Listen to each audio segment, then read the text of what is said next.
Assalamualaikum warahmatullahi wabarakatuh. Kami dari kelompok 1 yang beranggotakan 4 orang. Saya bernama Suci Amelia Mantu. Saya Mustika Rahmatullah. Saya Muhammad Basaribu. Saya Muhammad Nasrullah. Saya Salimah Marbun. Kami akan menjelaskan materi kelas 12 tentang pertumbuhan dan perkembangan di bawah bimbingan Ibu Juliani Sapitri. Pertumbuhan adalah proses pertambahan ukuran panjang, lebar, dan jumlah bersifat kuantitatif dan reversibel. Pertumbuhan dibagi menjadi 2. Yang pertama, pertumbuhan primer. Pertumbuhan primer adalah pertumbuhan yang disebabkan batang dan akar bertambah panjang.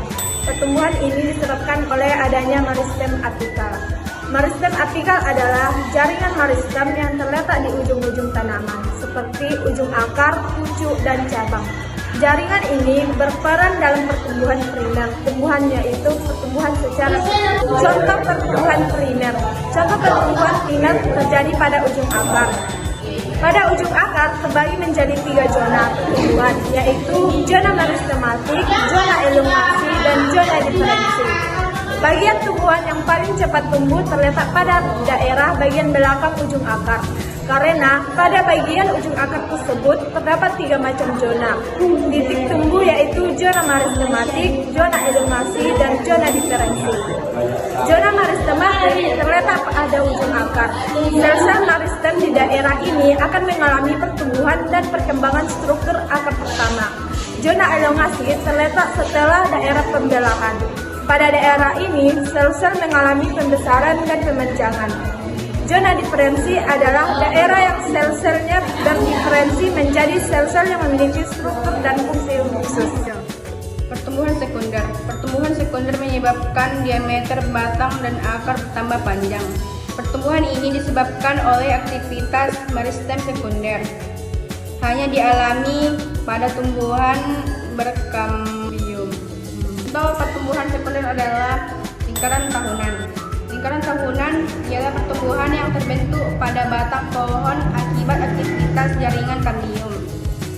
Lingkaran tahunan dapat digunakan untuk memperkirakan usia pohon. Xilem adalah jaringan kayu yang terbentuk dari pertumbuhan sekunder kambium ke arah dalam dan merupakan bagian dari lingkaran tahunan pada batang pohon. Floem adalah jaringan pembuluh pada tumbuhan yang berfungsi untuk mengangkut zat makanan hasil fotosintesis dari daun ke seluruh bagian tumbuhan. Perkembangan dimulai pada masa inaktif atau masa tidur pada biji, sering disebut dengan dormansi.